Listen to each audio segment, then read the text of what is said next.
আস্তে আপনার ভুলের সংখ্যা আস্তে আস্তে আপনার ভুলের সংখ্যা বেড়েই চলেছে। আপনি ভুল করে যাবেন আর আমি আপনাকে ক্ষমা করে দিব? এটাই বুঝি পুরুষতান্ত্রিক সমাজ, যেখানে মেয়েদের কোনো মূল্য নেই? আপনারা মেয়েদেরকে শুধু ভোগ্যপণ্য মনে করেন, যখন খুশি যেভাবে খুশি ভোগ করতে পারেন। রানী প্লিজ এবার চুপ করো, আমি আর শুনতে পারছি না। তোমার কমপ্লিমেন্টগুলো আমি আর নিতে পারছি না। যাও ওয়াশরুমে গিয়ে শাওয়ার নিয়ে মাথাটা ঠান্ডা করে আসো। আর একটা কথা বলে দিচ্ছি, নেক্সট টাইম আপনি যদি আমার ইচ্ছের বিরুদ্ধে কিছু করতে যান, তাহলে আমি নিজেই নিজেকে শেষ করে দিব। প্লিজ নিজেকে আর ছোট করবে না। আমিও একটা মানুষ, সহ্য করার লিমিট আছে। আমার সহ্যের সীমাটাকে পার করলে তার ফল খুব খারাপ হবে। বলেই ওয়াশরুমে চলে গেল। রাজ বিছানায় বসে দু হাতে মাথার চুলগুলো খামচে ধরল। নিজের কাছে নিজেকে এখন একটা জানোয়ার ছাড়া আর কিছুই মনে হচ্ছে না। রাজ মনে মনে বলে, আমি কি ভাবলাম আর কি হলো? ভেবেছি এরপর রানী আমাকে মেনে নিবে, আমাকে ভালোবাসবে, কিন্তু না, ও আমাকে আরও ঘৃণা করছে। রাজ হাত এক প্যাকেট সিগারেট নিয়ে ব্যালকনিতে চলে গেল। কোনোদিন স্মোক করেনি, আজ স্মোক করবে। তাহলে যদি হৃদয়ের কষ্টটা একটু হলেও কমে। রানীর শাওয়ার নিয়ে এসে বিছানার এক কোণে বসে দুই হাঁটুতে মুখ গুজে কাঁদতে থাকে। এদিকে রাজ একটার পর একটা সিগারেট শেষ করে। খানিক সময় বাদে রাজ এসে বিছানায় বসলো। কি হলো, ঘুমাবে না? রানী কোনো জবাব দিল না। রাজও আর কোনো কথা বাড়ালো না, ও শুয়ে পড়ল। ফজরে আজান হলে রানী অজু করে নামাজ পড়ে নিচে চলে আসে। আজ রানীর শাশুড়ি মা আগেই কিচেনে এসেছে। রানীকে দেখে শাশুড়ি মা বুঝতে পারল কোনো একটা গোলমাল নিশ্চয়ই হয়েছে। বৌমা, তোমার কি হয়েছে? চোখ দুটো ফুলে আছে কেন? কিছু হয়নি মা, এমনি। আজ আপনি এত তাড়াতাড়ি কিচেনে আসলেন? আজ আমার চোখে ঘুম ছিল না। আদরের মেয়েটাকে আজ পরের হাতে তুলে দিল। ঘুম আসে কি করে বলো মা?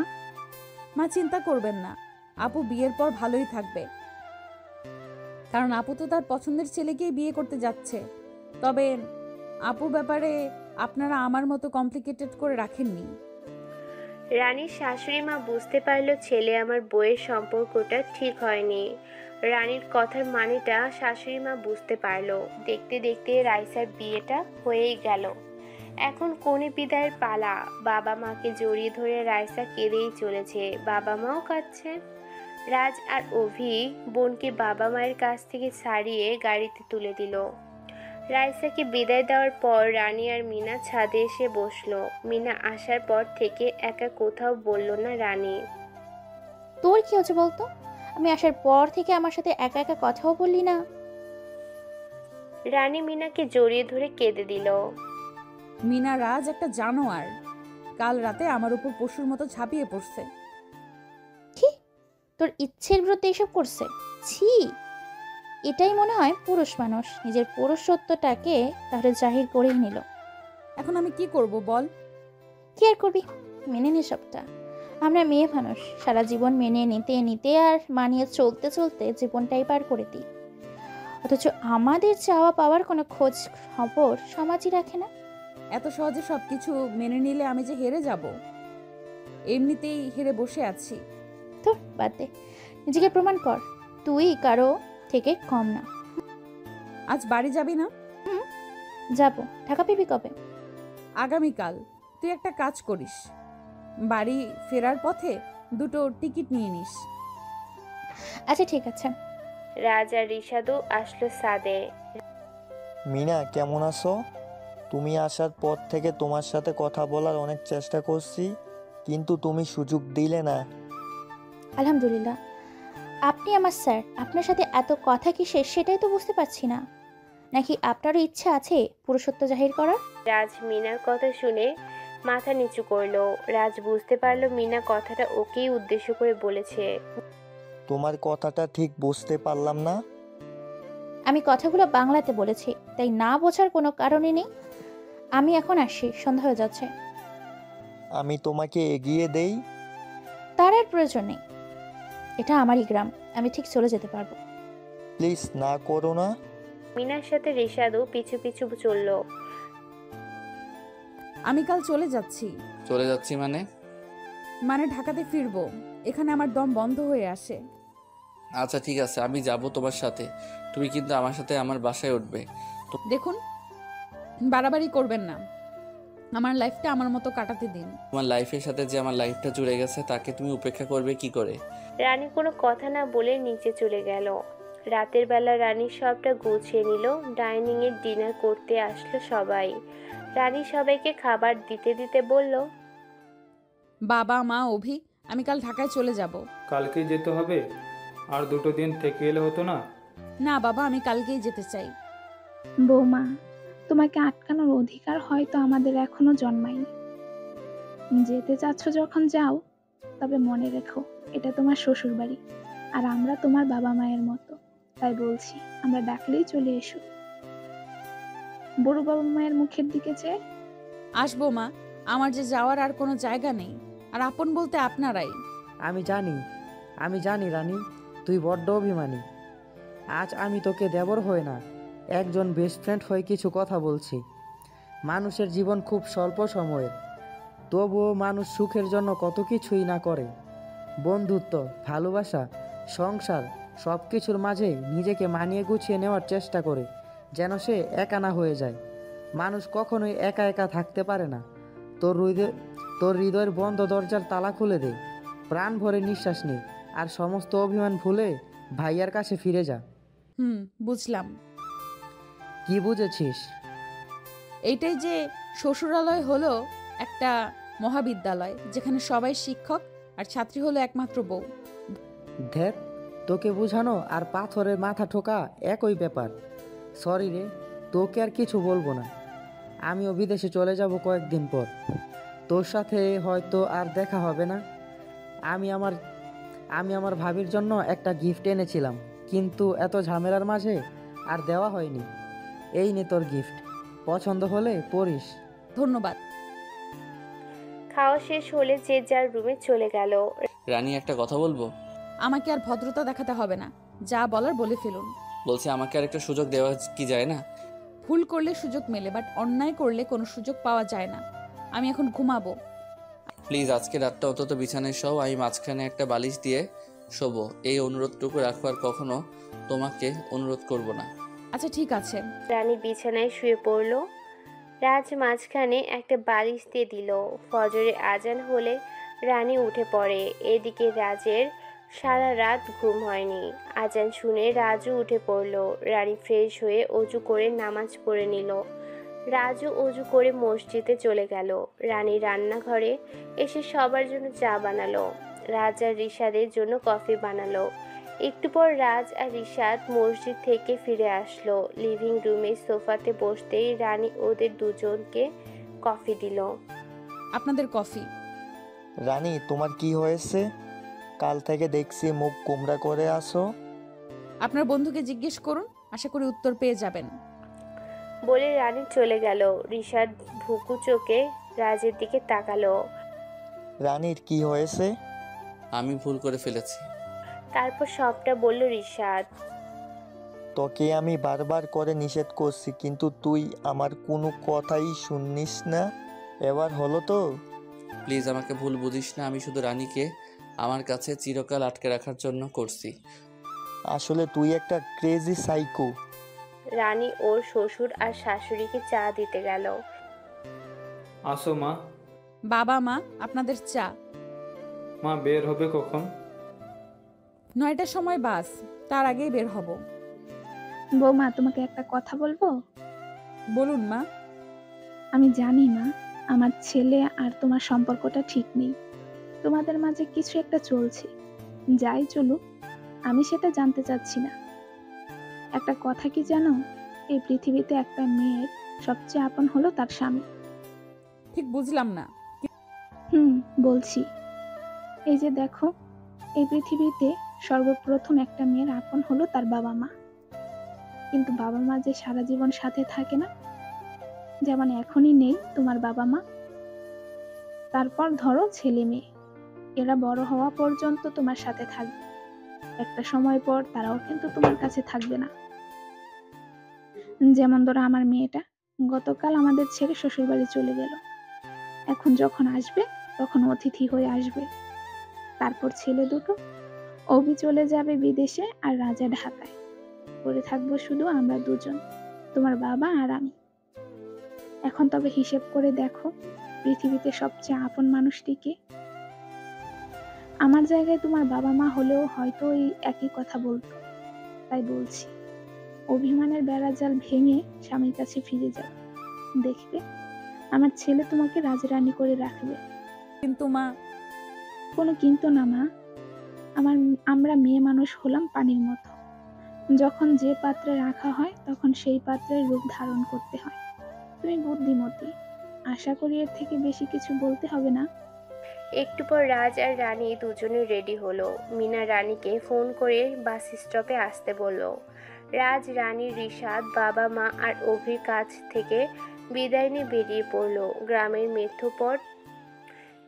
মেঠো পথ দিয়ে হেঁটে বের হয়ে মেইন রাস্তায় এসে দাঁড়ালো। এরপর একটা ট্যাক্সি করে বাস স্টপে আসলো। বাস ছাড়ার আর মাত্র 5 মিনিট বাকি। রানী বাসে উঠে মিনার পাশে বসতে যাবে, তখনই রাজ রানীর হাত ধরে টান দিয়ে ওর পাশে বসিয়ে দিল। রিশাদ গিয়ে মিনার পাশে বসে পড়ল। এটি কি হলো? আমি আপনার পাশে বসবো না। বাসের মধ্যে একদম সিন ক্রিয়েট করবেন না। আমি মিনার কাছে যাচ্ছি। তুমি এতটা আনরোমান্টিক কেন? দেখছো না রিশাদ মিনার পাশে বসেছে? ওদেরকে আমাদের একটু সুযোগ দেওয়া উচিত। যত সব ফালতু কথা। আপনার কি মনে হয় মিনা আপনার বন্ধুকে ভালোবাসবে আপনার কর্মকাণ্ড দেখার পর? একজনের কর্ম দেখে অন্যজনকে বিচার করতে চেও না। তাছাড়া মিনার ব্যাপারটা মিনাকে ডিসাইড করতে দাও, তুমি ডিসাইড করতে চেও না। এখন চুপচাপ বসে থাকো, কোনো কথা বলো না। আমি সারা রাত ঘুমাইনি, এখন ঘুমাবো। কেন ঘুমাননি? আমি কি আপনাকে নিষেধ করছি? একবার অধিকার খাটিয়ে দেখো না, তোমার জন্য জীবনটাও দিতে পারবো। থামুন। এই কয়দিনে আপনার ড্রামা দেখতে দেখতে আমি ক্লান্ত। ঘুমান আপনি। আমি ড্রামা করি? তা নয়তো কি? হ্যাঁ, রানী প্লিজ, আমার ইগোতে হার্ট করো না। প্লিজ আপনি ঘুমান। রাজ আর কোনো কথা না বলে বাসের সিটের সাথে হেলান দিয়ে চোখ দুটো বন্ধ করলো। এদিকে মিনা আর রিশাদ চুপ করে আছে, কেউ কোনো কথা বলছে না। রিশাদ নীরবতা ভেঙে বলল, কি হলো মিনা, কোনো কথা বলছো না যে? নাকি আমার সাথে তোমার কথা বলতে ভালো লাগে না? শুধু ভাবছি একজন মানুষ নিজের স্বার্থ সিদ্ধির জন্য কতটা নিচে নামতে পারে। দেখো মিনা, তুমি কি বলছো আমি সবটাই বুঝতে পারছি। একটা কথা মাথায় রাখো, রাজ কিন্তু রানীর হাজব্যান্ড। রানীর উপর সম্পূর্ণ অধিকার ওর আছে। আরে রাখুন আপনার অধিকার। একটা অসহায় মেয়েকে যখন বাড়ি ছেড়ে চলে গেল, তারপর আর কোনো খোঁজ খবরই রাখেনি। এখন এসেছেন অধিকার ফলাতে। ফিরিত একদম উপচে পড়ছে। রিশাদ মিনার মুখটা চেপে ধরলো। আরে এত জোরে বলার কি আছে? আমি বয়রা না, কানে ভালোই শুনতে পাই। আমার মনে হয় আমি বয়রা হলেই তোমার পক্ষে ভালো হবে। আমার সাথে যখন ঝগড়া করবে আমি কিছু শুনতে পারবো না আর উত্তর দেব না। মিনা রিশাদকে হাত দিয়ে ইশারা করে মুখ থেকে হাত সরাতে বলছে। রিশাদ মিনার মুখ থেকে হাত সরিয়ে নিল। মিনা জোরে জোরে শ্বাস নেওয়া শুরু করলো। রাক্ষস একটা! আমাকে মেরে ফেলতে চেয়েছিলেন নাকি? ছি মিনা, কী সব বলছো? আমি তোমাকে মেরে ফেলতে যাব কেন? তোমার কিছু হলে আমার পান পাখিটাই তো থাকবে না। ভালোই বলেছেন। এবার বাজে বকা বন্ধ করেন, শুনতে ভালো লাগছে না। আচ্ছা ঠিক আছে, আর বলবো না। এরপর তুমিই আমার কাছে আসবে, আমি তোমার কাছে আসবো না। ও তোমাকে আরেকটা কথা বলার ছিল। কি কথা? তোমার কোনো টিউশনি করাতে হবে না, তোমার সমস্ত খরচ আমি বহন করব। তা কি করে হয়? আমি আপনার কাছ থেকে কোনো অধিকারে হাত পেতে টাকা নিব? আমি তো আমাদের সম্পর্কে একটা নাম দিতে চাইছি, কিন্তু তুমি তো রাজি হচ্ছ না। তুমি চাইলে আমি তোমার বাড়িতে বিয়ের প্রস্তাব পাঠাবো। স্যার প্লিজ আমাকে আর কয়েকটা দিন সময় দিন। আপনি তো নিজের চোখেই দেখেন এসেছেন আমার পরিবারের অবস্থা। আসলে আমি চাইছিলাম বাবা মাকে ঢাকা নিয়ে আসবো। আমি টিউশন করে যে টাকা পাবো আর বাবার পেনশনের টাকায় আমাদের তিনজনের সংসার চলে যাবে। এই ব্যাপার চিন্তা করো না, আমি ঢাকাতে গিয়ে একটা বাসা ঠিক করব। তারপর তোমার বাবা মাকে নিয়ে আসার ব্যবস্থা করব। এদিকে আমার বাবা মাও বাইরে থাকে, শুধু আমিও জিদ করে দেশে রয়ে গেছি। আমিও বাবা মা পেয়ে যাব। ঠিক আছে স্যার, এরপর আর কোনো কথাই থাকে না। Thank you Mina. বিকেল নাগাদ ওরা চারজন ঢাকাতে এসে পৌঁছালো। রানী আর মিনা চলে যেতে নিলে রাজ রানীর হাত ধরে থামিয়ে দিল। প্লিজ রানী, আমার সাথে চলো, এভাবে আমাকে ছেড়ে চলে যেও না। ওকে আমি আপনার সাথে যাব না। যাও, আমি আর তোমাকে আটকাবো না। তবে আমি নিজেই নিজেকে শেষ করে দিব, কারণ এই পৃথিবীতে অপরাধী হয়ে বেঁচে থাকতে চাই না। রানী ঠাস করে রাজের গালে একটা চড় বসিয়ে দিল। আর কিছু পারেন আর না পারেন, ইমোশনাল ব্ল্যাকমেল করতে ভালোই জানেন। আর কখনো ফালতু কথা বলবেন না। আচ্ছা চলুন। মিনা, তুমিও আমাদের সাথে চলো। স্যার, ওরা দুজন স্বামী স্ত্রী, একসাথে থাকলে কেউ কিচ্ছু বলবে না, কিন্তু আমি গেলে ব্যাপারটা কেমন দেখাবে? আরে শালিকা, চলো, কিচ্ছু হবে না। তুই যদি মিনাকে শালিকা বলে ডাকিস, তাহলে আমিও কিন্তু রানীকে শালিকা বলেই ডাকবো। সেটা তোর ইচ্ছে, ডাকতেই পারিস, আমার কোনো আপত্তি নেই। ওকে দুলা ভাই, এখন তাহলে আমরা যাই। খুব ক্ষুধা লাগছে। কি গিফটটা দুলা ভাই, সারা রাস্তায় কোনো কিছু খাওয়ার অফারই করলো না। হয়েছে, এবার চল। আমরা না হয় গিয়ে রান্না করে খাবো। এরপর চারজন রাজ আর রিশাদের বাসায় আসলো। এবার ওরা ফ্রেশ হলো। রানী আর মিনা কিচেনে এসে দেখলো কোনো বাজার নেই। স্যার, রান্না করব। কি, কোনো বাজারই তো নেই? মিনার কথা শুনে রাজ আর রিশাদ আসলো। একটা কাজ করলে কেমন হয়, খাবার বাহির থেকে অর্ডার করি। আচ্ছা ঠিক আছে। রানী মিনার কানে কানে বলল, তুই তো এই বাসায় থেকে গেলি, কিন্তু এই বাসায় তো মাত্র 2টা বেডরুম। তুই ঘুমাবি কোথায়?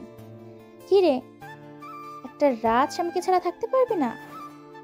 বেয়াদব, খালি উল্টাপাল্টা কথা। তোমরা ফিস ফিস করে কথা বলছো কেন? জোরে বলো, আমরাও শুনি। আসলে স্যার, রানী বলছে এই বাসায় তো মাত্র 2টা বেডরুম, তাহলে আমি থাকবো কোথায়? আজ রাতটা ম্যানেজ করে নাও। তুমি আর রানী এক ঘুমে, আমি আর রিশাদ এক রুমে। এমনিতেও তোমার বান্ধবী আমাকে খুব একটা পছন্দ করে না। পছন্দ করার মতো কাজ করেন, তাহলেই পছন্দ করবে। সেটাই তো চেষ্টা করছি। দোস্ত, চিন্তা করিস না, আমি কয়েকদিনের মধ্যেই বাসাটা ছেড়ে দেব। তখন শুধু তুই আর রানী থাকবি। কেন? আরে, আমারও তো সংসার করতে ইচ্ছে করে। আমি মিনাকে বিয়ে করে এই বাসায় থাকবো নাকি? অসুবিধা কোথায় স্যার? থাকবেন। না রে শালিকা, তোমার বান্ধবী তার বাবা মাকে নিয়ে আসতে চাইছে। একটা কাজ করো, আমাদের উপরের ফ্ল্যাটটা তো খালি পড়ে আছে, বাড়িওয়ালা ভাড়া দিতে চাইছে, তুই ওইটাই নিয়ে নে। সেটা তো আমার মাথায় আসেনি, ধন্যবাদ তোকে। একটু পর ডেলিভারি বয় খাবার দিয়ে গেল। চারজন মিলে খাবার খেয়ে নিল। খাওয়া শেষ হলে রানী বলল, রিশাদ স্যার, আমরা দুজন কোন রুমে ঘুমাবো? তুমি আর মিনা আমার রুমে যাও। আর প্লিজ রানী, আমাকে সামনে রেখে কথাগুলো রিশাদকে জিজ্ঞাসা করো না, আমার খুব কষ্ট হয়। আপনার সাথে আমার কথা বলতে ভালো লাগে না, তাই বলি না। ওকে, তাহলে আমরা ঘুমাতে যাচ্ছি। শুভরাত্রি। রাজ। শুভরাত্রি। রানী বিছানা ঝাড় দিতে দিতে মিনাকে বলল, তুই কি রিশাদ স্যারকে মেনে নিয়েছিস? নানি উপায় আছে? আমার মনে হয় ঋষাদ স্যার খুব একটা খারাপ না। তোর যা ভালো মনে হয়। বিয়ের পর বাবা মায়ের দায়িত্বটা ভুলে যাস না। ঠিক, এই জন্যই ঋষাদ স্যারকে মেনে নিয়েছি। সে আমাদের সাথেই থাকতে রাজি। তাহলে তো মিটেই গেল। কাল ভার্সিটিতে যাবি? যাব। ওকে, তাহলে ঘুমিয়ে পড়। শুভরাত্রি। শুভরাত্রি। এদিকে রাজ আর রিশাদ শুয়ে আছে এক বিছানায়। মিনাকে তো মানিয়ে নিলি, এবার বিয়েটা সেরে ফেল। সেটাই ভাবছি। তুইও এবার রানীর মন জয় করার চেষ্টা কর। কিন্তু কি করে? ওকে। রানীর পছন্দ অপছন্দের দিকে সবসময় লক্ষ্য রাখবি। ওর ইচ্ছের বিরুদ্ধে কোনো কাজ করবি না। তাছাড়া তুই ওকে কিছু গিফট করতে পারিস। ওকে প্রিয়তম। ফজরের আজান হলে রানী আর মিনা নামাজ পড়ে নিল। এরপর কিচেনে এসে কফি করলো। এদিকে রাজ আর রিশাদ নামাজ পড়ে আসলো। রানী ওদের দুজনকে কফি দিল। কফি খেয়ে বাজারে চলে যান, ভার্সিটিতে যেতে হবে। ওকে প্রিয়তমা। রানী একটা ভেংচি কাটলো। রাজ রানীর ভেংচি দেখে মুচকি একটা হাসি দিয়ে একটা চোখ টিপ দিল। রানী আর মিনা রান্না শেষ করে খেতে দিল। চারজন খাওয়া শেষ হলে রেডি হয়ে ভার্সিটির উদ্দেশ্যে রওনা হলো। স্যার, আপনাকে একটা কথা বলার ছিল। বলো। আপনি ভার্সিটির কাউকে বলবেন না আমাদের মাঝে যে একটা সম্পর্ক আছে। কিন্তু কেন? তুই পরিচয় লুকাতে চাইছো কেন? সেটা আপনার না জানলেও চলবে। ঠিক আছে, তুমি যেমন বলবে ঠিক তেমন হবে। আমি কি আজ আমার বাসায় চলে যাব? ঠিক আছে শালিকা। স্যার, আপনাকে আমি দুলাভাই ডাকবো নাকি স্যার ডাকবো? গুড প্রশ্ন। ভার্সিটিতে আমি তোমার স্যার আর বাহিরে দুলাভাই। যত সব ঢং। মেজাজ খারাপ করবি না মিনা। স্যার তো স্যারই, দুলাভাই ডাকতে যাবি কেন? তুই এত হিংসুটি কেন রে? আমি রিশাদ স্যারকে বিয়ে করলে তুই সবসময় দুলাভাই ডাকিস। আমি কিছু মনে করব না। ভাই রে ভাই, এত দূর? রানী, তুমি সত্যিই একটা নিরামিষ। কই বান্ধবীকে হেল্প করবে তা না করে উল্টা লেগ ফুল করছো। কারণ আমার ভালোবাসার উপর থেকে বিশ্বাসটা উঠে গেছে। ভুল ধারণা পোষণ করে বসে আছো। ব্যাস, এইসব কথা শুনতে আর ভালো লাগছে না। আমরা ভার্সিটিতে এসে গেছি, এবার আমরা আলাদা হয়ে যাই। রানী আর কোনো কথা না বলে মিনাকে নিয়ে চলে গেল। প্রথম ক্লাসটা রিশাদ নেওয়ার পরে ক্লাসে রাজ আসলো। রাজ ক্লাসে আসার পর নীরা বারবার রাজের দিকে বাঁকা চোখে তাকাচ্ছে আর মুচকি মুচকি হাসছে। এইসব দেখে রানী প্রচণ্ড রাগ হচ্ছে। রাগে বিড়বিড় করতে করতে লাগলো। কি রে, তুই একা একা বিড়বিড় কেন করছিস? দেখছে নীরা শাকচুনি রাজের দিকে তাকিয়ে থেকে মুচকি মুচকি হাসছে। তাতে তোর কি? তুই তো স্যারকে আর ভালোবাসিস না। চুপ করনি তুই। রাজের খুব রাগ হচ্ছে রানী আর মিনা কথা বলছে বলে। রানী, মিনা দাঁড়াও। স্যার, কিছু বলবেন? Shut up. ক্লাসে কথা বলছো কেন? দুজনে কান ধরে দাঁড়িয়ে থাকো। স্যার, এটা কিন্তু ঠিক হচ্ছে না। আমার প্রাইমারি স্কুলের স্টুডেন্ট না, পারবো না কান ধরতে। রানী, বেশি কথা বললে বেঞ্চের উপর দাঁড় করিয়ে কানে ধরাবো। রানী আর কোনো কথা না বলে মিনার সাথে কান ধরে দাঁড়িয়ে আছে। রানী মনে মনে রাজকে গুনে গুনে 50টা গালি দিল। শালা, তোকে 50টা গালি দিলাম, লাল হনুমান। রানী, কি বলে তুমি? আমি লাল হনুমান? না স্যার, আপনি না, আমি। রানী ক্লাস শেষ হলে বাসায় আসলো। শাওয়ার নিয়ে খাবার খেয়ে রাজের রুমে ঘুমিয়ে পড়ল।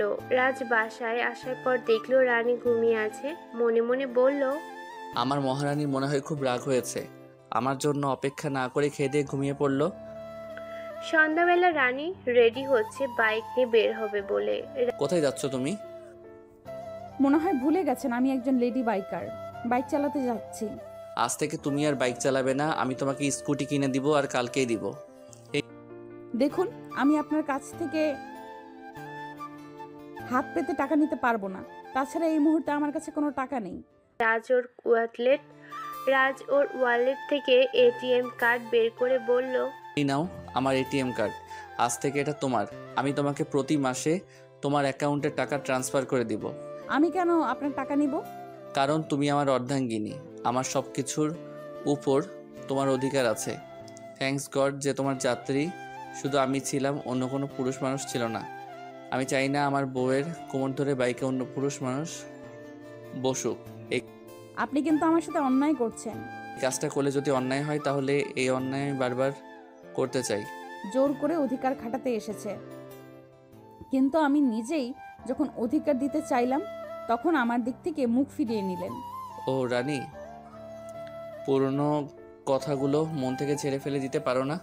শরীরের ক্ষতস্থানে লাগানোর মলম অনেক আগেই আবিষ্কার হয়েছে, কিন্তু মনের ক্ষততে লাগানোর মতো মলম আজ পর্যন্ত আবিষ্কার হয়নি। তাই এত সহজেই সব কিছু ভুলে যাওয়া যায় না। যদি আপনাকে দেখাতে পারতাম তাহলে বুঝতেন ক্ষতটা কতটা গভীর। বলেই ওয়াশরুমে চলে গেল চেঞ্জ করার জন্য। এদিকে রাজের চোখ পড়ল ওর গিটারের উপর। অনেক দিন গিটারটা বাজানো হয় না। গিটারটা হাতে নিয়ে চলে গেল ব্যালকনিতে।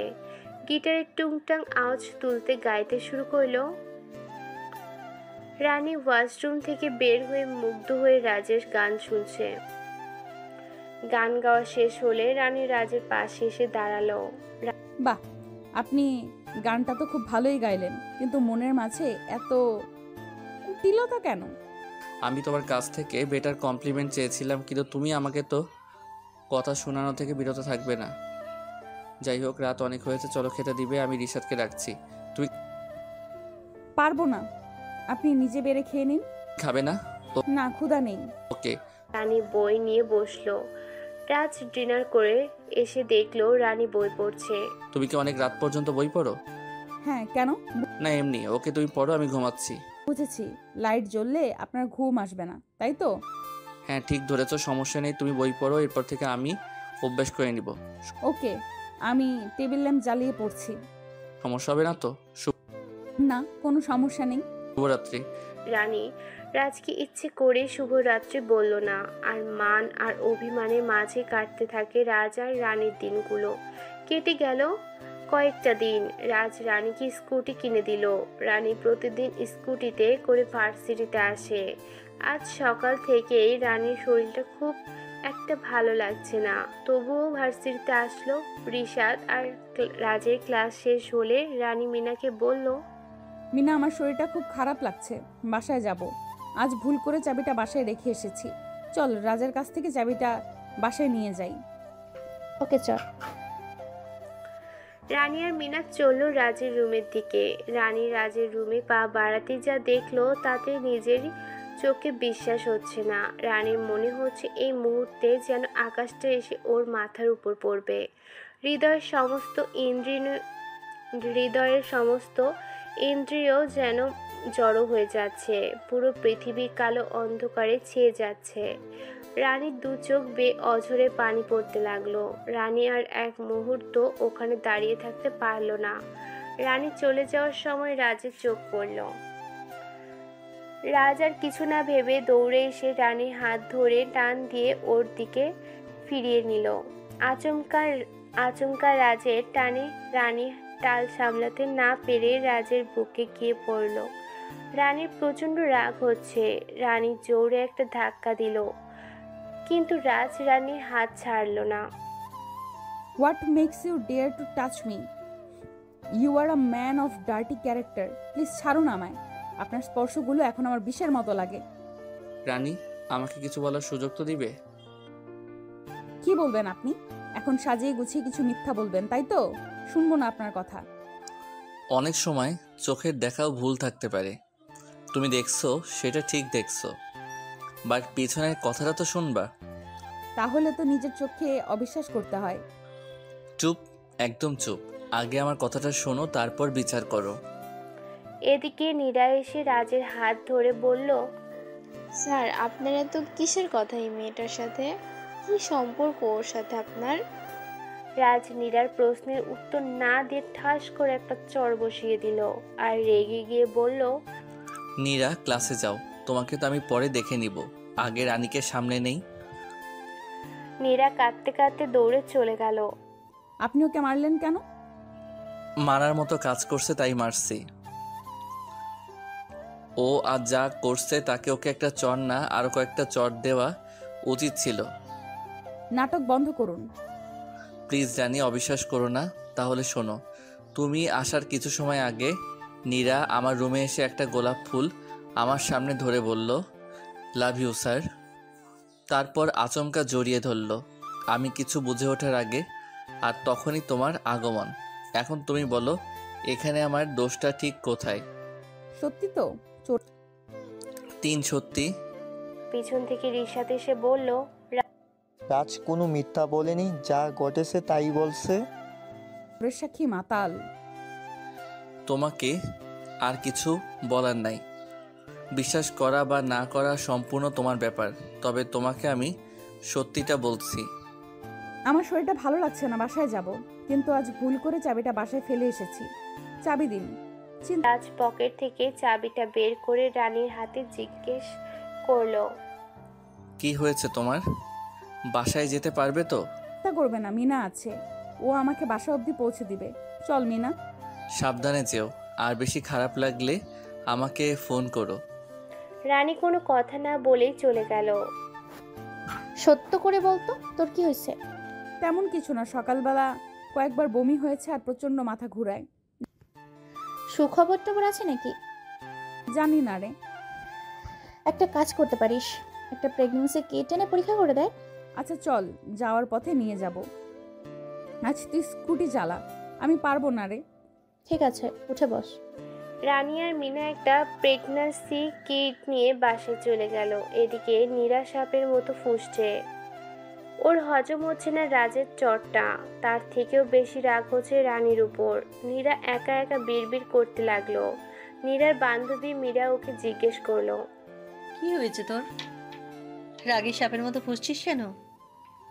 রাজের কাছে গিয়েছিলাম, প্রপোজও করছি, কিন্তু সেখানে গিয়ে উপস্থিত হলো রানী। স্যার আমাকে ছেড়ে দিয়ে রানীর পিছু ছুটলো। স্যার রানীর জন্য আমাকে একটা চড় মারলো।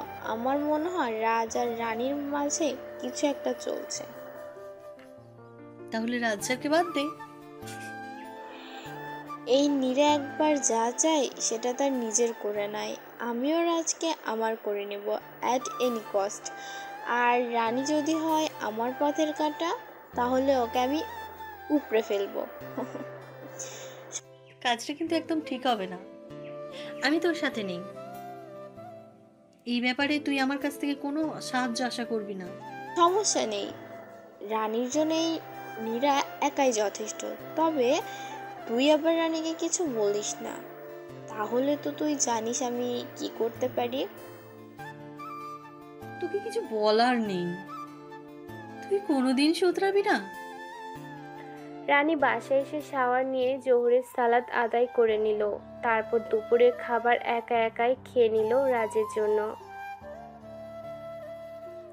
অপেক্ষা করল না, কারণ প্রচণ্ড ক্ষুধা লেগেছে। খাওয়া শেষ করে রুমে আসতেই বমি করে সবটা ফেলে দিল, সাথে প্রচণ্ড মাথা ঘুরছে।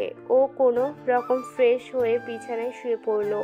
কিছু সময়ের মধ্যে ঘুমিয়ে গেলে এদিকে রাজ বাসায় এসে বারবার কলিং বেল বাজাচ্ছে, কিন্তু রানীর কোনো সাড়া শব্দ নেই। এবার রাজের খুব টেনশন হচ্ছে। ভার্সিটি থেকে আসার সময় বলছে শরীরটা ভালো লাগছে না। রাজ মনে মনে বলে, রানীর কিছু হলো না তো? রাজ তাড়াতাড়ি করে রিশাদকে ফোন করলো, কারণ রিশাদের কাছে চাবি আছে। তুই কোথায় রে? এই তো পথে বাসায় আসছি। কেন, কিছু হয়নি তো? তাড়াতাড়ি আয়, রানী দরজা খুলছে না। ভার্সিটি থেকে আসার সময় বলল শরীর ঠিক নেই, জানি না কিছু হয়েছে কিনা। 5 মিনিট ওয়েট কর, আমি আসছি। একটু পর রিশাদ এসে দরজা খুললো। রাজ দৌড়ে রুমে চলে যায়, গিয়ে দেখে রানী বেঘরে ঘুমাচ্ছে। রাজ আর রানীকে ডাকলো না, ও রিশাদের কাছে আসে। কি হয়েছে রানীর? কিছু না, মহারানী বেঘরে ঘুমাচ্ছে, আর এদিকে আমি টেনশনে মরে যাচ্ছিলাম। আচ্ছা, তোকে একটা কথা বলার ছিল। কি কথা? আমি উপরের ফ্ল্যাট ভাড়া নিয়েছি। কালকে মিনার বাবা মা দুজনেই আসবে। আমি চাইছি তারা আসলে মিনাকে 2-1 দিনের মধ্যেই বিয়ে করে নেব। এ তো ভালো কথা, তাহলে তোরও শুরু হতে যাচ্ছে নতুন জীবন। হ্যাঁ, এবার শুরু করা দরকার। আর কত একা থাকবো? জীবনে খুব করে একজন সঙ্গীর প্রয়োজন। ঠিক বলেছিস, আমার সঙ্গী থাকা সত্ত্বেও আমি সঙ্গীহীন। চিন্তা করিস না, সব ঠিক হয়ে যাবে। ধৈর্য ধর, সময় দে রানীকে। আমার খুব ভয় হচ্ছে, কেন জানি বারবার মনে হচ্ছে রানীকে হারিয়ে ফেলবো। কোনো এক অজানা ঢেউ আসতে চলে, যে ঢেউ ভাসিয়ে নিয়ে যাবে সব কিছু। ফালতু কথা বাদ দিয়ে রুমে যা আর রেস্ট কর। রাজ রুমে ঢুকতে দেখলো রানী ঘুম থেকে উঠে খাটের সাথে হেলান দিয়ে বসে আছে। রাজ গিয়ে রানীর 2 উরুর উপরে মাথা রাখলো। রানীর চোখ দুটো বড় বড় করে রাজের দিকে তাকালো। কি হচ্ছে এসব? আপনি আমার কোলে মাথা কেন রাখলেন? রানী, আজ আমাকে একটু শান্তিতে তোমার কোলে মাথা রাখতে দাও। মনটা খুব অশান্ত হয়ে আছে। একটা কথা বলবো? বলুন। আমার মাথায় একটু হাত বুলিয়ে দিবে? রানী, তুমি আমাকে একটা কথা দিবে? কি কথা? তুমি আমাকে ভালো না বাসো তাতে কোনো সমস্যা নেই, স্বামীর অধিকার না দাও তাতেও সমস্যা নেই, শুধু আমাকে ছেড়ে কোনো দিন চলে যেও না। কারণ আমি যে তোমার মায়ায় একটু একটু করে তোমার মাঝে হারিয়ে ফেলেছি। আমার পৃথিবীটা যে এখন রানীময় হয়ে আছে। রাজ রানীকে ছাড়া শূন্য। রানীর রানী রাজের মাথায় হাত বুলিয়ে দিতে লাগলো। রানী কোনো কথা বলল না, শুধু দু চোখ বেয়ে কয়েক ফোঁটা পানি গড়িয়ে পড়লো রাজের গালে, আর মনে মনে বলছে, স্যার আমিও যে আপনাকে ছাড়া শূন্য, তাছাড়া আপনাকে ছেড়ে আমার যে যাওয়ার কোনো জায়গা নেই। আমি আমার উত্তর পেয়ে গেছি। আমি জানি তুমি আমাকে ভালোবাসো, কিন্তু মুখে স্বীকার করছো না। সমস্যা নেই, তুমি আরও সময় নাও, তবু আমাকে ছেড়ে যেও না কখনো। এবার আপনি ঘুমান। পরদিন সকালবেলা রানী ঘুম থেকে উঠে আগে প্রেগন্যান্সি কিট দিয়ে চেক করে নিল। Result positive. রানী মনে মনে অনেক খুশি হলো। রাজ ঘুম থেকে উঠে ওয়াশরুমে গেলে রানী বেলকনিতে গিয়ে মিনাকে ফোন করলো। হ্যালো মিনা, তোকে একটা কথা বলার ছিল। কি কথা? রেজাল্ট পজিটিভ আসছে। কিসের রেজাল্ট? আরে সুখবর।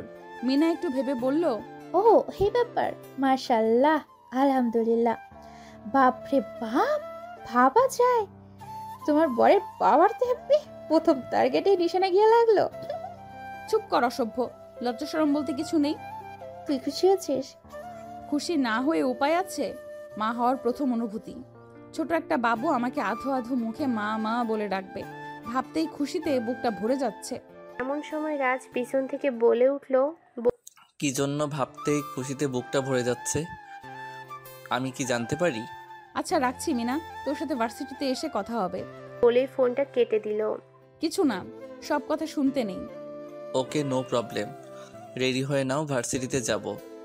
রানী আর রাজ রেডি হয়ে নাস্তা করে বেরিয়ে পড়লো ভার্সিটির উদ্দেশ্যে। ভার্সিটিতে এসে রানী আর মিনা একটা গাছের নিচে বসে কথা বলছে। খুশির খবরটা স্যারকে বলবি না? বলবো, তবে এক্ষুনি না, কয়েকদিন পর বলবো। কিন্তু কেন? কেন জানি এখন বলতে মন চাইছে না। তুই কিন্তু কাউকে বলবি না, এমনকি রিশাদ স্যার কেউ না। আচ্ছা ঠিক আছে, কাউকে বলবো না। এমন সময় নীরা এসে ওদের সামনে দাঁড়ালো। রানী, তোমার সাথে আমার কিছু কথা আছে। বলো, কি বলতে চাও? রাজ স্যার আর তোমার মাঝে কিসের এত সম্পর্ক? স্যার তোমাকে এত কেয়ার কেন করে? এটা জেনে তুমি কি করবে? আমি আমার উত্তর চাইছি, পাল্টা প্রশ্ন করতে বলিনি। বলো কিসের সম্পর্ক? আমি তোমার প্রশ্নের উত্তর দিতে বাধ্য নই। আর তুমি বোঝো না আমাদের মাঝে কিসের সম্পর্ক? একটা ছেলে একটা মেয়েকে কখন এত কেয়ার করে? নাকি তুমি মাথা মোটা গবেট? দেখো রানী, আমাকে রাগিও না। আজ তোমাকে একটা কথা বলে যাই। রাজ স্যার শুধু আমার, যে কোনো মূল্যে স্যারকে আমার করে নিব। তোমাদের মাঝে যে সম্পর্কই থাকুক না কেন, এই মুহূর্তে সব কিছু ভুলে যাও, তাতে তোমারই মঙ্গল। পরে কিছু একটা হলে আমাকে দোষ দিও না। যদি বলি তুমি রাজ স্যারের জীবন থেকে চলে যাও, আমাদের দুজনের মাঝে তৃতীয় ব্যক্তি হয়ে এসো না তখন? তৃতীয় ব্যক্তি আমি না তুমি? আর একটা কথা, এই নীরা যা চায় তা সে নিজের করে নেয়। ওকে, চেষ্টা করে দেখতে পারো। চল মিনা, ক্লাসে যাই। ওয়েট, আমি কিছু বলতে চাই। শোন নীরা, পৃথিবীতে জোর করে সবকিছু পাওয়া গেলেও একমাত্র ভালোবাসা জোর করে পাওয়া যায় না। তার থেকেও বড় কথা হলো, যে সম্পর্ক আল্লাহ পবিত্র করে দিয়েছে তুমি তাকে ভাঙবে কি করে? আর এই সম্পর্ক ভাঙার চেষ্টাও করো না, তাহলে আল্লাহর অভিশাপ থেকে রক্ষা পাবে না। তুমি বুদ্ধিমতী মেয়ে, আশা করি বুঝতে পারছো আমি কি বলছি। এমন সময় রিশাদ এসে বলল, মিনা, তোমার ফোন অফ কেন? কই, আমার ফোন তো বন্ধ না। ওয়েট, দেখছি।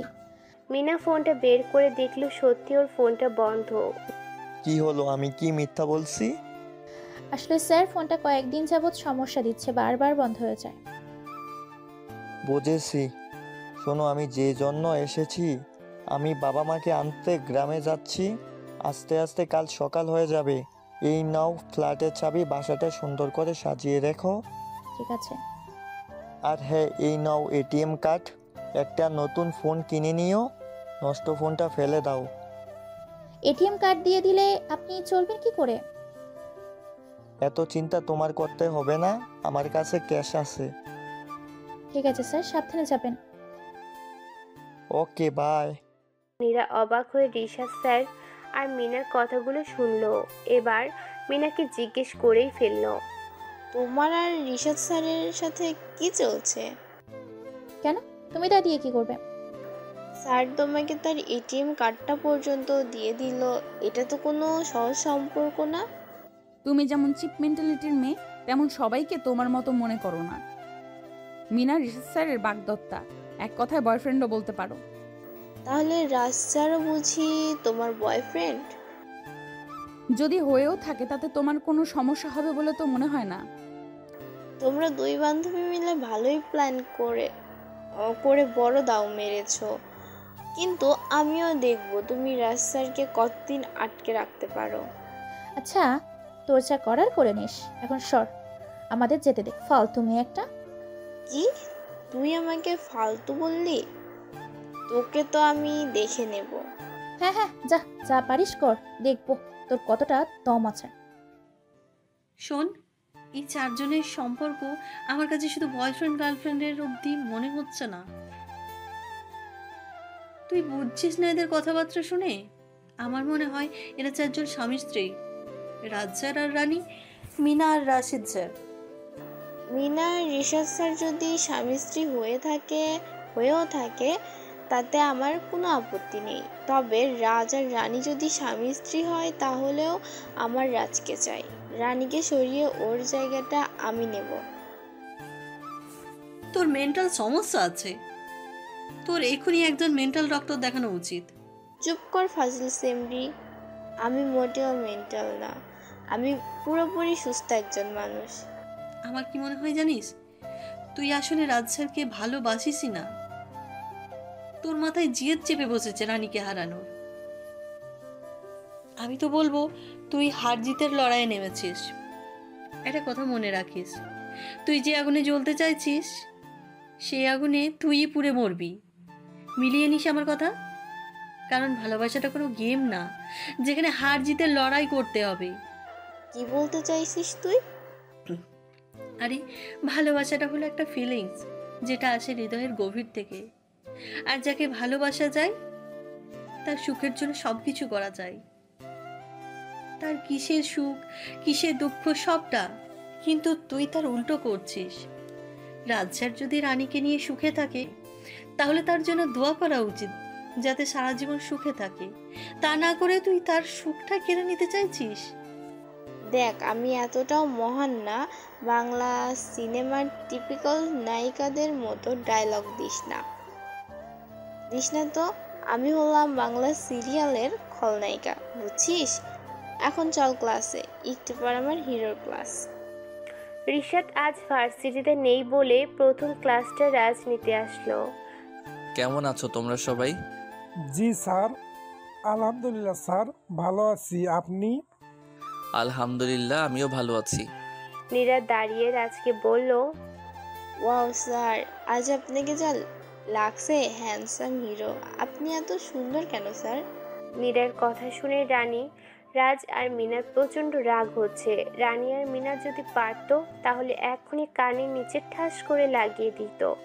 রাজ রাগে কটমট করতে করতে চোখ দুটো লাল হয়ে গেছে। কাল চর খেয়েও তোমার শিক্ষা হয়নি দেখছি। আল্লাহ তোমাকে কোন ধাতুতে তৈরি করেছে বলতে পারো? এতটা নির্লজ্জ বেহায়া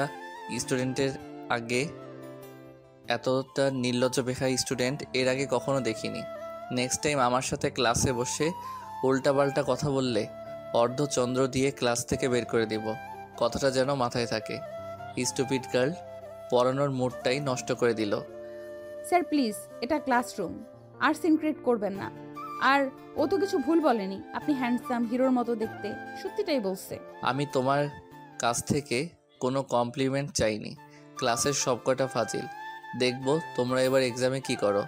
ফেল করিয়ে দিব ফাজিলগুলোকে। টিচারকে সম্মান করতে জানে না।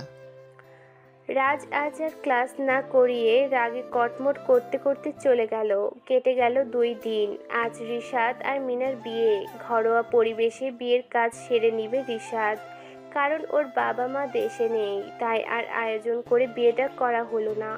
বিয়েতে উপস্থিত আছে ওদের ভার্সিটির কয়েকজন টিচার, রাজ, রানী আর মিনার বাবা মা, ভাইয়া ভাবি।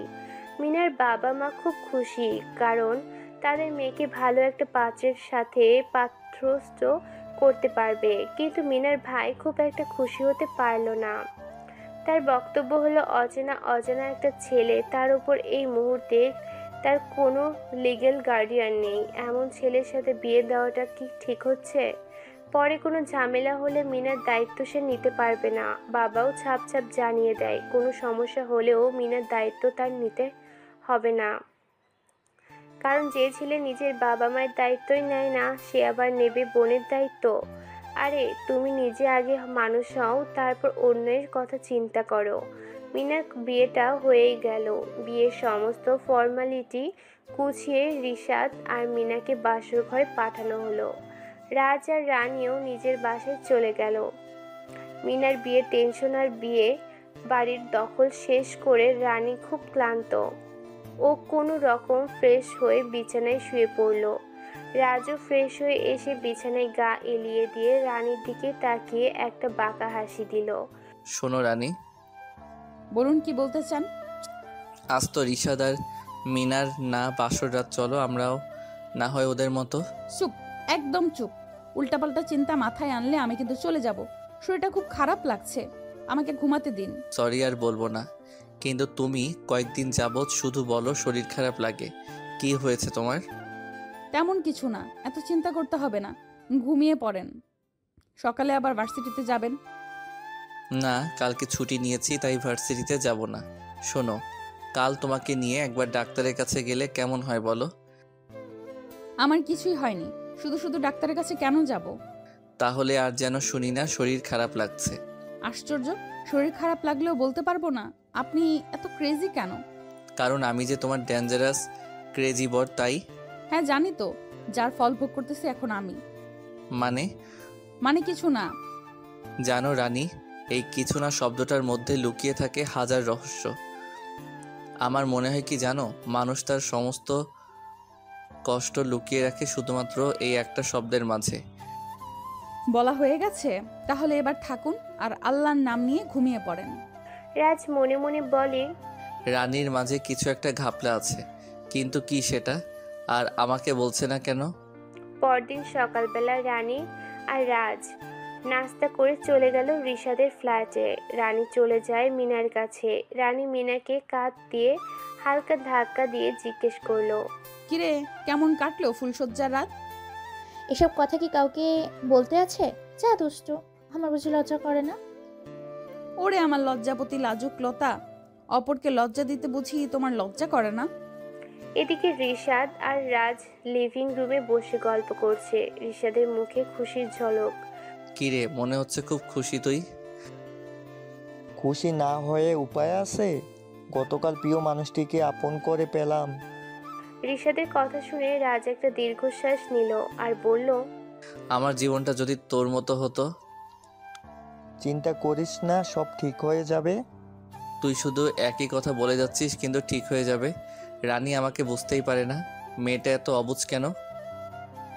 আচ্ছা বাদ দে, আজ দুপুরবেলা তোরা দুজন আমাদের বাসায় খাবি। ঠিক আছে। দোস্ত, এবার তো স্যারকে বলে দে খুশির খবরটা, আর বেচারাকে কষ্ট দিস না। স্যার সত্যি তোকে অনেক ভালোবাসে। বলে দিব, কিন্তু কেন জানি খুব লজ্জা করছে। কি করে বলবো সেটাই বুঝতে পারছি না। পাগলি, নিজের স্বামীর কাছে বলবি, তাতে আবার লজ্জা কিসের? হ্যাঁ, কিন্তু তার আর আমার সম্পর্ক আর 5টা স্বামী স্ত্রীর মতন না। দুপুরবেলা রানী আর রাজ মিনাদের বাসায় খেয়ে লাঞ্চ করে বাসায় আসলো। বিকেল হলে রাজ বলে, আজ আমার সাথে ঘুরতে যাবে? ঘুরতে? হ্যাঁ চলো না যাই। আচ্ছা ঠিক আছে, আমি রেডি হই তাহলে। আপনি অন্য রুমে গিয়ে রেডি হন। কেন কেন? আমি তো তোমার স্বামী, আমার সামনে রেডি হতে সমস্যা কি? আপনি বের হবেন নাকি? তা না হলে আমি যাব না। আচ্ছা ঠিক আছে, যাচ্ছি। রাজ আর রানী বেরিয়ে পড়লো ঘুরতে। এরা দুজন একটা পার্কে যায়। একটা বেঞ্চে বসলো দুজন। বাদাম খাবে? 40 টাকার বাদাম খাবো।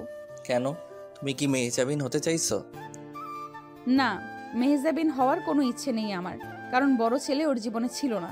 তার মানে তুমি আমাকে কখনো ছেড়ে যাবে না, কিন্তু তুমি আমাকে কষ্ট দিচ্ছ কেন? আমাকে ক্ষমা করতে পারছো না কেন? কারণ আপনারও বোঝা উচিত প্রিয় মানুষটি কষ্ট দিলে হৃদয়ের ক্ষতটা কতটা গভীর হতে পারে। প্রথমে তোমাকে মেনে না নেওয়ার পেছনে গল্পটা শুনতে চাও? শুনে কি আর হবে? আপনি কি ফিরিয়ে দিতে পারবেন সেই স্বপ্নটা যেটা আপনি নিজ হাতে ভেঙে চুরে গুড়িয়ে দিয়েছেন? তা হয়তো পারবো না, কিন্তু তোমাকে বললে মনটা কিছুটা হালকা হবে। ওয়েট, বলছি তোমাকে। তার আগে বাদাম নিয়ে আসি। আচ্ছা ঠিক আছে। রাজ বাদাম নিয়ে এসে রানীর পাশে বসলো। নাও, খাও। এবার বলুন। ফ্ল্যাশব্যাক। বাবা আমাকে ঢাকা থেকে ডেকে বাড়ি নিয়ে গেল। রাতে খাবার খেতে বসেছি, তখন বাবা বলল, আগামী পরশু তোমার বিয়ে। বিয়ে মানে? বলা নেই কওয়া নেই বললেই হলো বিয়ে? আর আমি যাকে চিনি না জানি না তাকে বিয়ে করতে পারবো না? দেখো, আমার কিছু করার নেই, কারণ তোমার বিয়ে 17 বছর আগে হয়ে গেছে। তখন তোমরা নাবালক ছিলে, সুতরাং সেই বিয়ের উপরে ভিত্তি করে বউকে ঘরে আনা যাবে না। এখন তোমরা বালিক হয়েছো, তাই নতুন করে আবার বিয়ে পড়ানো হবে। ফিরে আসি বর্তমানে। বাবার কথা শুনে মনে হয়েছিল মাথার উপর আকাশটা তখনই ভেঙে পড়বে। বাবার উপর খুব রাগ হচ্ছিল। আমি বিবাহিত এত বছর যাবৎ, আর আমাকে একটিবারও বলার প্রয়োজন মনে করলো না। তাহলে রিয়াকে আমার মনে স্থান দিতাম না। তখন মনে হয় রিয়ার প্রতি খুব বেশি মোহিত ছিলাম। কিন্তু বিশ্বাস করো, ও চলে যাওয়ার পর ওর প্রতি কোনো ফিলিংসই কাজ করেনি। হয়তো মোহটা কেটে গেছিল। আপনি আপনার বাবাকে জিজ্ঞেস করেননি কেন সে লুকিয়ে রেখেছিল? হ্যাঁ, জিজ্ঞেস করছিলাম। সে বলছে আমার লেখাপড়ার ক্ষতি হবে বলে আমাকে বলেনি। স্টুডেন্ট লাইফে একটা সম্পর্কে জড়িয়ে পড়লে লেখাপড়াটা ঠিক মতো হবে না। আর পুরুষ মানুষ বিয়ে করলে নাকি এমনিতেই দায়িত্ববোধ বেড়ে যায়। দেখা গেল দায়িত্ব নিতে গিয়ে লেখাপড়াটাই আর হতো না। তাছাড়া তুমিও ছোট ছিলে, তাই হয়তো বলেনি। কিন্তু আমি জানতাম আমি কারোর স্ত্রী। কিন্তু কার সাথে সেটা কখনো আমার দাদা দাদু বলেনি।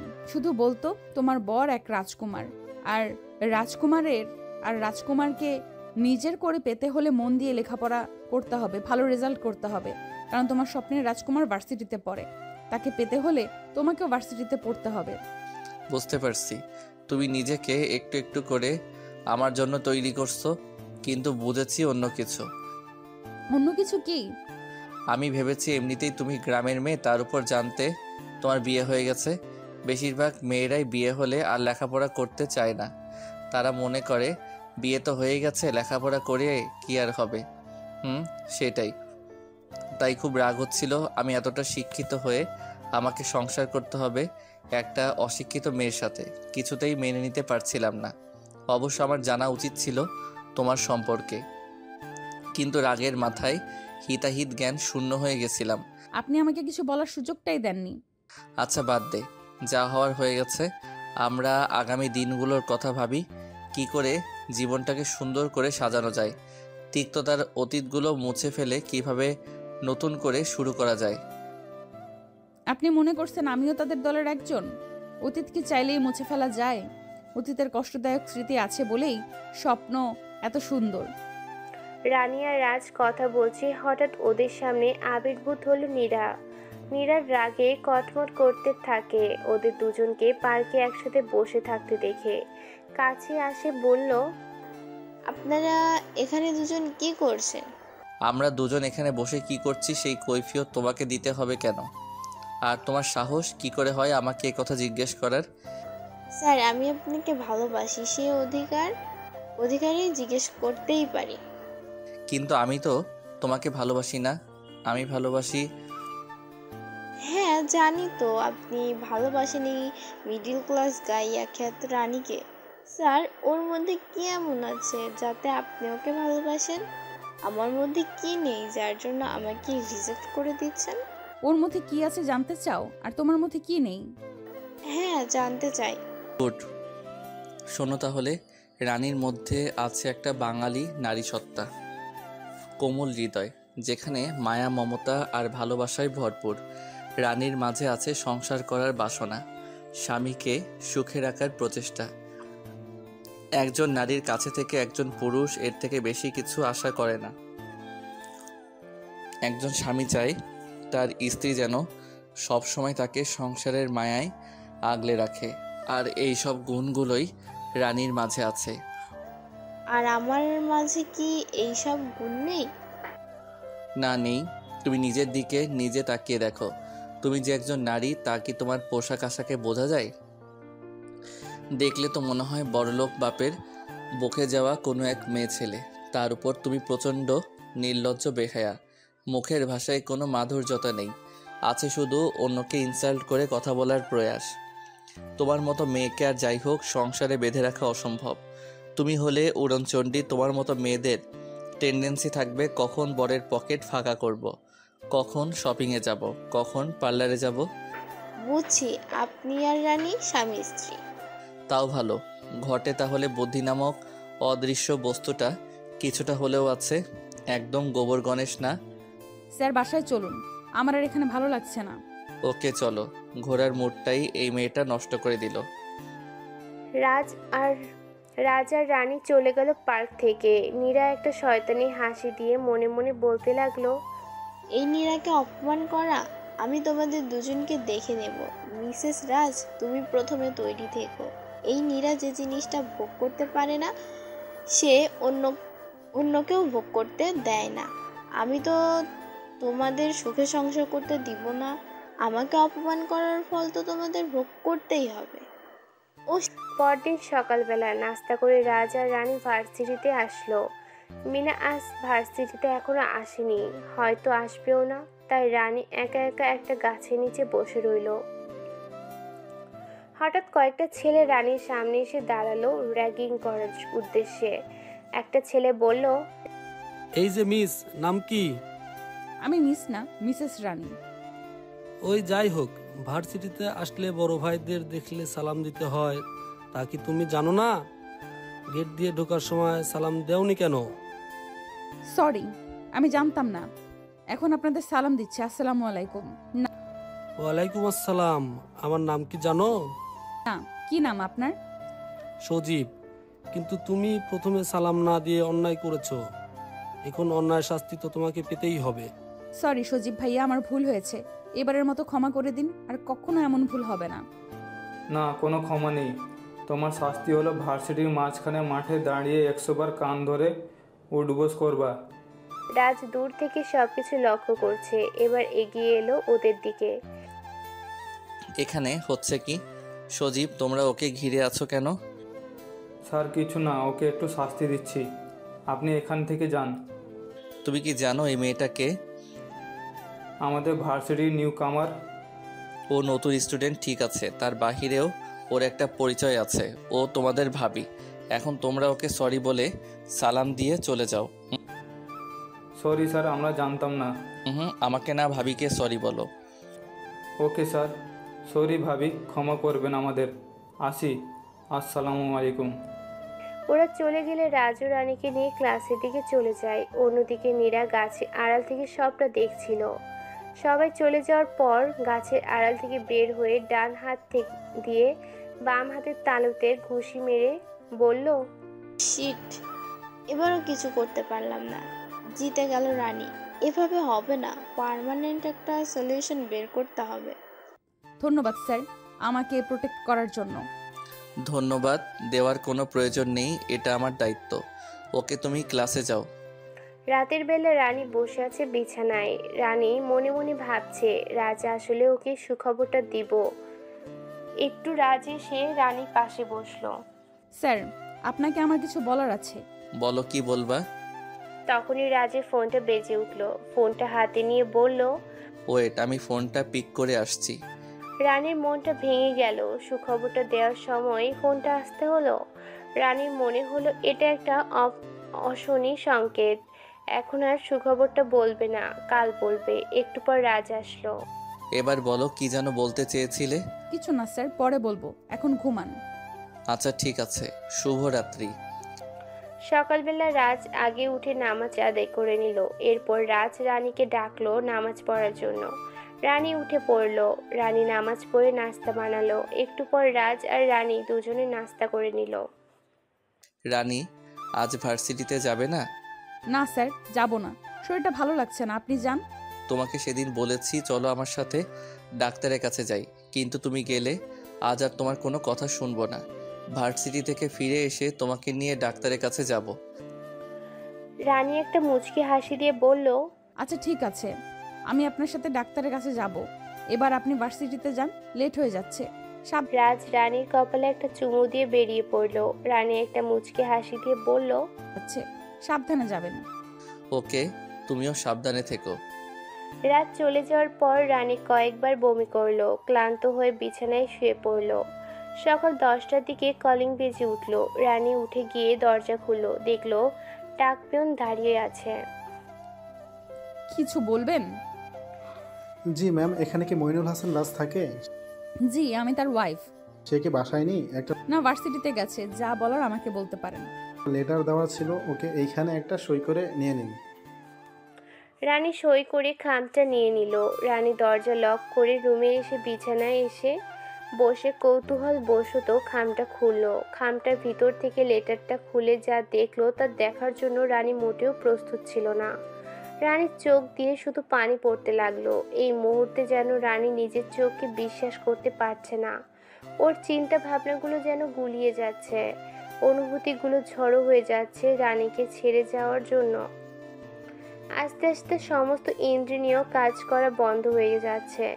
ওর ইচ্ছে করছে মাটির সাথে মিশে যেতে। ঘন্টাখানেক পর রানী নিজেকে কিছুটা সামলে নিয়ে ফ্রেশ হয়ে ডিভোর্স পেপারটা হাতে নিয়ে চেয়ারে টেবিলে বসলো। ডিভোর্স পেপারে সই করে একটা চিরকুট লিখে বেরিয়ে পড়লো স্কুটি নিয়ে। রাজ ভার্সিটি থেকে ফিরে এসে দরজায় কলিং বেল বাজালে রানী দরজা খুলছে না দেখে নিজেই চাবি দিয়ে দরজা খুললো। রানী রানী রানী, কোথায় তুমি? সাড়া দিচ্ছ না কেন? রানী সাড়া না পেয়ে চলে গেল রুমে, কিন্তু রুমেও খুঁজে পেল না। এরপর ব্যালকনিতে দেখলো, সেখানেও পেল না। শেষে ওয়াশরুম দেখলো, কিন্তু সেখানেও পেল না। রাত চিন্তিত হয়ে বসে পড়লো চেয়ারে, আর হাতটা পড়লো টেবিলে। হাতে একটা কাগজের মতো বাঁধলে চোখ দিল কাগজের দিকে। ডিভোর্স পেপার আর চিরকুটটা হাতে নিল। ও শিট, এটার কথা তো একদম ভুলে গেছিলাম। রাজ দেখলো ডিভোর্স পেপারে রানীর সাইন। মুহূর্তের মধ্যে যেন রাজের বুকের বাম পাঁজরে ব্যথা অনুভূতি করলো। রানী, এটা তুমি কি করলে? রাজ এবার চিরকুটটা খুলে পড়তে লাগলো। স্যার ভেবেছিলাম আপনি মনে হয় সত্যি সত্যি আমাকে ভালোবেসে ফেলেছেন, কিন্তু না, আপনি আমার সমস্ত ভাবনায় কেরোসিন ঢেলে আগুন জ্বেলে পুড়িয়ে দিলেন। খুব যত্ন করে দ্বিতীয়বারের মতো আমার হৃদয়টা ভেঙে চুরমার করার কি খুব প্রয়োজন ছিল? আমাকে ভেঙে গুড়িয়ে দেবেন বলেই আপনার এত আয়োজন। একবার মুখ ফুটে বললেই পারতেন, তোমাকে আমার চাই না, আমার জীবন থেকে চলে যাও। আমি নির্দ্বিধায় চলে যেতাম। নিজের কাছে রেখে খুব আদরের সহিত বিশ্বাসটাকে ভেঙে দিলেন। বুঝেছি, আপনি হার জিতের লড়াইয়ে নেমেছিলেন। হাততালি দিয়ে বলবো আপনি জিতে গেছেন। হেরে গেলাম আমি। ভেবেছিলাম অভিমানের সমস্ত পাহাড় বরফের মতো গলিয়ে দিয়ে নিজেকে আপনার কাছে ধরা দিব। সবটা ভুলে নতুন করে শুরু করব সংসার জীবন। হয়তো আমারই ভুল, একটু বেশি আশা করে ফেলেছিলাম, কিন্তু সেটা যে এইভাবে অলিক সুখ হয়ে ধরা দিবে বুঝতে পারিনি। আমি চলে যাচ্ছি আপনার সীমানা পেরিয়ে বহু দূর। ইচ্ছে করছে আপনাকে শেষ করে দিতে, কিন্তু সেটা আর সম্ভব না, কারণ সঙ্গে করে নিয়ে যাচ্ছি আপনার আতঙ্ক কিংবা অন্তজা। তার কোনো দোষ নেই, তাকে এই পৃথিবীর আলো দেখা থেকে বঞ্চিত করে কি করে? তার কোনো দোষ নেই, তাকে এই পৃথিবীর আলো থেকে বঞ্চিত করে কি করে? এখন এই যন্ত্রণাকে আমার কাছে মনে হচ্ছে ভালোবাসার দাম দিয়ে কেনা আমার জীবনের সর্বনাশের জিরক্স কপি। না পারছি নিজেকে শেষ করে দিতে, না পারছি এত যন্ত্রণা নিয়ে বেঁচে থাকতে। তাই ছুটে চলছি গন্তব্যহীন অজানা কোনো এক ঠিকানার খোঁজে, যেখানে রাজ নামের কোনো মানুষের অস্তিত্ব আমার জীবনে থাকবে না। ভালো থাকবেন। আপনার পরবর্তী জীবনের জন্য আমার পক্ষ থেকে শুভকামনা রইল। রাজ চিঠিটা পড়ে অঝরে কাঁদতে লাগলো। রাজ মনে মনে বলছে, কি লিখলো রানী? আত্মজ কিংবা আত্মজা, তার মানে আমার সন্তান রানীর গর্ভে। রানী প্লিজ ফিরে আয় আমার কাছে, আর আমাকে শাস্তি দিও না। রাজ বুঝতে পারছে না এখন ওর কি করা উচিত। রাজ আর কোনো কিছু চিন্তা না করে রিশাদকে ফোন করলো। একটু পর রিশাদ আর মিনা দুজনেই আসলো। কি হয়েছে তোর? এভাবে পাগলের মতো কাঁদছিস কেন? রাজ রিশাদের হাতে ডিভোর্স পেপার আর চিঠিটা ধরিয়ে দিল। রিশাদ ডিভোর্স পেপার আর চিঠিটা দেখে মাথায় হাত দিয়ে বসে পড়ল। ওই দেখি পেপারটাতে কি আছে? মিনাও ডিভোর্স পেপার আর চিঠিটা দেখে প্রচন্ড হতাশ হলো, আর মনে মনে বলল, এটা তুই কি করলি? একটিবার স্যারের সাথে কথা বলে চলে যেতে পারতি। মিনা এবার রাজ আর রিশাদের পাশে এসে বসে বলল, তোমরা এইভাবে বসে না থেকে রানীকে খুঁজে বের করো, অনেক লেট হয়ে গেছে। রাত, চল আমরা রানীকে খুঁজতে বের হই। তখনই রাজের ফোনে একটা কল আসলো। রাজ ফোনটা তুললো। হ্যাঁ, কে বলছেন? রিশাদ পাশ থেকে বলল লাউড স্পিকারে দিতে। রাজ ফোনে লাউড স্পিকার দিল। হসপিটাল থেকে বলছি। রানী আপনার কে হয়? রানী আমার ওয়াইফ, কিন্তু রানীর কি হয়েছে? আপনার ওয়াইফ রোড অ্যাক্সিডেন্ট করেছেন, কিছু সময় আগে মারা গেছে। আপনি তাড়াতাড়ি চলে আসুন। এই কথা শোনার পর রাজের টালমাটাল অবস্থা। ঘুরে পড়ে যেতে নিলে রিশাদ ধরে ফেলে আর সোফাতে বসিয়ে দেয়। তুই ঠিক আছিস তো? মিনা, দ্রুত পানি নিয়ে আসো। হ্যাঁ, আমি ঠিক আছি। রিশাদ, আমি মনে হয় পৃথিবীর সবচেয়ে বড় অপরাধী। প্রথম দিন আমি রানীকে কিছু বলার সুযোগ দেইনি, আজ রানী আমাকে কিছু বলার সুযোগ দিল না। কি সুন্দর প্রতিশোধ নিল রানী। স্যার, এ নিন পানি, খেয়ে চলুন আমরা হসপিটালে যাই। রাজ পানি খেয়ে উঠে দাঁড়িয়ে বলল, চলো যাই। একটু পর ওরা তিনজন হসপিটালে আসলো। মিনা লাশের মুখ থেকে কাপড়টা সরাতে চমকে উঠলো। চোখ মুখ খিচে রিশাদের শার্ট খামচে ধরে বুকে মাথা গুজে বলল, কি বিভৎস! এটা যে রানী বোঝার কোনো উপায় নেই, মুখটা একদম থেতলে গেছে। রাজ লাশটার পাশে পাথরের ন্যায় বসে আছে আর চোখ দিয়ে পানি পড়ছে। রিশাদ ফোন করলো রাজের বাবার কাছে। রানীর মৃত্যুর সংবাদটা দিল আর বলল রানীর লাশটা নিয়ে আসতে আসতে রাত হয়ে যাবে। এদিকে রাজের বাবা রানীর মৃত্যুর কথা শুনে ধূপ করে বসে পড়ল। রাজের মা দৌড়ে আসলো তার কাছে। কি হয়েছে তোমার? এভাবে বসে পড়লে কেন? রানী আর নেই। রানী নেই মানে? আজ রানী রোড অ্যাক্সিডেন্ট করে মারা গেছে। রানীর লাশ নিয়ে ওরা রাতের মধ্যে এসে পড়বে। রানীর মৃত্যুর কথা শুনে রাজের মা কান্নায় ভেঙে পড়ল। কাঁদতে কাঁদতে বলছে, সমস্ত দোষ আমার। আমি যদি ওকে আমার ছেলের সাথে থাকার জন্য জোর না করতাম তাহলে কিচ্ছু হতো না। আসলে আমার ছেলেটাই মানুষ না, একটা অমানুষ তৈরি হয়েছে। কান্নাকাটি বন্ধ করে যাও, গিয়ে নামাজ পড়ো আর কোরআন পড়ে রানীর জন্য দোয়া করো। এই দুনিয়াতে তো মেয়েটা শান্তি পেল না, পরে পরে গিয়ে যেন শান্তি পায়। আমি রাইসাকে ফোন করছি। রাজের মা কান্না করতে করতে চলে গেল অজু করতে। রাত 10টা নাগাদ ওরা লাশ নিয়ে বাড়িতে ফিরে আসলো। ওদের সাথে রাইসা আর ওর বর আসছে। রাতেই লাশটা দাফন কাজ সম্পন্ন করলো। রাজ পুরো চুপচাপ হয়ে আছে। বাড়িটাতে পুরো থমথমে পরিবেশ। রাইসা আর মা এসে রাজের পাশে বসলো। ভাইয়া, এখন আর কেঁদে কি হবে?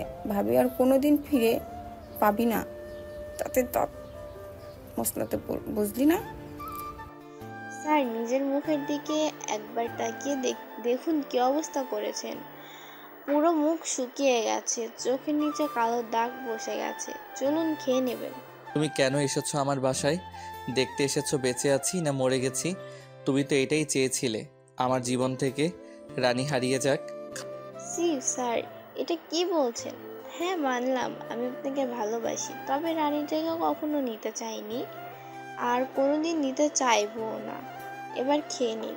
খাবো না আমি, তুমি চলে যাও, আমাকে একটু একা থাকতে দাও। নীরা এক প্রকার জোর করে রাজকে একটু খাইয়ে দিল। রাজের বাবা মা দেখলো ব্যাপারটা। রাজের মা মনে মনে বলল, এই মেয়েই পারবে এখন রানীর শূন্য স্থানটা পূর্ণ করতে। এভাবে চলতে লাগলো। নীরার প্রতিনিয়ত চেষ্টা করে যাচ্ছে রাজের মন জয় করার। রাজের বাবা মায়ের মন জয় করে নিতে সক্ষম হয়েছে, বাকি রইল রাজ। ও মনে মনে বলে, তোমার মন জয় করতেও বেশি সময় লাগবে না। আমার পথের কাঁটাকে তো উপড়ে ফেললাম। দেখতে দেখতে কেটে গেল 1টি বছর। রাজের বাবা মায়ের খুব জোরাজোরিতে নীরাকে বিয়ে করতে রাজি হলো। রাজের আজ বিয়ে। রাজের ইচ্ছেতেই বিয়েটা হচ্ছে ওদের গ্রামের বাড়িতে। সেখানে নীরার পরিবারও আসলো নীরাকে নিয়ে। এদিক রিশাদ, মিনা আসলো, নীরার বান্ধবী মীরাও আসলো। বিয়ের সমস্ত আয়োজন শেষ, এখন শুধু বাকি বিয়ে পড়ানো। কাজী বিয়ের কাজ শুরু করবে তখনই বাড়িতে আগমন হলো অভি, রানী আর রানীর কোলে 4 মাসের একটা বাচ্চার। রানীর নীরাকে বউ সাজা অবস্থায় দেখে মাথায় রক্ত উঠে গেল। এদিকে ওদেরকে দেখে সবাই অবাক। নীরা তো ভূত দেখার মতো চমকে উঠল। রানী দৌড়ে গিয়ে নীরাকে ধরে হ্যাচকে টান দিয়ে নামিয়ে ঠাস করে জোরে একটা চর বসিয়ে দিল। ডাইনি, শয়তান্নি, তুই আমাকে গাড়ি চাপা দিয়ে মেরে ফেলতে চেয়েছিলিস না? তুই কি ভেবেছিলি আমি মরে গেছি? তাহলে বলবো তোর ভাবনা সম্পূর্ণ ভুল। আমি মরে যাইনি, বেঁচে আছি। হয়তো আমার গর্ভের সন্তানের জন্য বেঁচে আছি। এখন তুই বিয়ে করে শান্তিতে সংসার করতে চাইছিস, তাও আমার স্বামীর সাথে। তোর তো দেখছি ওই মাছের প্রাণ, মরতে মরতে বেঁচে গেছিস। এসব কথা শুনে রাজের মাথায় খুন চেপে বসলো। রাজ এসে নীরাকে ধরে কয়েকটা চড় দিল। রিশাদ রাজকে জোর করে ছাড়ালো। রাজ এবার থাম, এভাবে মারলে নীরা মরে যাবে। আমাকে ছেড়ে দে, আজ আমি ওকে মেরেই ফেলবো। আমার জীবন থেকে কেড়ে নিল 1টি বছর। অভি, ফোন কর পুলিশকে। ওর মতো মেয়ের জায়গা সংসার নয়, জেল। ও একটা খুনি। মিনা দৌড়ে এসে রানীর জড়িয়ে ধরলো। তুই বেঁচে আছিস? কিন্তু কি করে? আমরা তো তোর লাশ কিনে দাফনও করছি। বলবো সবটা, আগে নীরার ব্যবস্থা করে নেই। অভি ফোন করে পুলিশকে খবর দিলে পুলিশ এসে নীরাকে অ্যারেস্ট করে। আমি তোকে বলেছিলাম না নীরা, আগুনে পুড়ে যাস না। সেই আগুনে জ্বলে পুড়ে তুই শেষ হয়ে যাবি। মিলল তো আমার কথা? কিন্তু এত তাড়াতাড়ি যে তুই শাস্তি পাবি বুঝতে পারিনি। পাপ বাপকেও ছাড়ে না। তোর পাপের ঘোড়া পূর্ণ হয়েছে। এবার যা, বাকি জীবনটা জেলে বসে বাসন মাঝে কাটিয়ে দিস। পুলিশ নীরাকে নিয়ে চলে গেলে বাকিরাও চলে যায়। অভির বাবা মায়ের কাছে গিয়ে সালাম দিল। তোমরা সবাই তাহলে ভালো আছো দেখছি। তুই আর রানী একসাথে কি করে বলতো? তোমরা তো জানোই আমার বিদেশে যেতে একটু লেট হয়েছে কিছু ঝামেলার কারণে। আমি যেদিন বিদেশে যাব সেদিন ঢাকাতে ঢোকার পর দেখলাম একটা মেয়ে রোড অ্যাক্সিডেন্ট করে রাস্তায় রক্তাক্ত অবস্থায় পড়ে আছে। অভি থাম, বাকিটা আমি বলছি। ওকে। রানীর কাছে এসে বাচ্চাটাকে মিনা নিল। বাবা মা, আপনারা আমাকে বুঝিয়ে সুঝিয়ে আপনাদের ছেলের সাথে পাঠিয়ে দিলেন, কিন্তু আপনার ছেলের মনের মাঝে ছিল অন্য কিছু। সে আমাকে ডিভোর্স দেওয়ার জন্য পেপার রেডি করে। ভাগ্যক্রমে ডিভোর্স পেপারটা আমার হাতে পড়ে। আমি ডিভোর্স পেপারে সাইন করে বেরিয়ে পড়ি স্কুটি নিয়ে। কিছু দূর যেতেই নীরা আমাকে ওর গাড়ি দিয়ে ধাক্কা দেয়। আমি ছিটকে পড়ে যাই অনেক দূরে। কাকতালীয়ভাবে সেখান থেকে যাচ্ছিল অভি। অভি আমাকে সেখান থেকে তুলে হসপিটালে নিয়ে যায়। তারপর আমি ওকে ডিভোর্সের কথা বললে ও বলে চল আমার সাথে বিদেশ। আমি অভির সাথে চলে যাই বিদেশে। তাহলে আমরা যাকে রানী ভেবে দাফন করলাম সে কে ছিল? আমি যাওয়ার সময় একটা মেয়ে আমার কাছে লিফট চাইছিল। সেই মেয়েটা আমার পিছনে ছিল। হয়তো সেই মেয়েটাই হবে। মা, তুমি অভির কাছে ছিলে, আমাদের একবার জানাতেও পারতে। আমি বারণ করছিলাম, কারণ যে সম্পর্কের উপর ভিত্তি করে তোমাদের সাথে ওর সম্পর্ক, সেই সম্পর্কটাই তো নেই। তাহলে তোমাদের জানিয়ে কী লাভ? কে বলল নেই? সবটাই আছে, কিচ্ছু শেষ হয়ে যায়নি। এসব কথা বলতে তোর লজ্জা করে না ভাইয়া? তুই এত বড় একটা ধোঁকা রানীকে দিতে পারলি? তোকে আমি উত্তর দিতে বাধ্য নই। আমি অপরাধী রানীর কাছে, তাই উত্তরটা ওকেই দিব। আমি আপনার কোনো কথা শুনতে চাই না।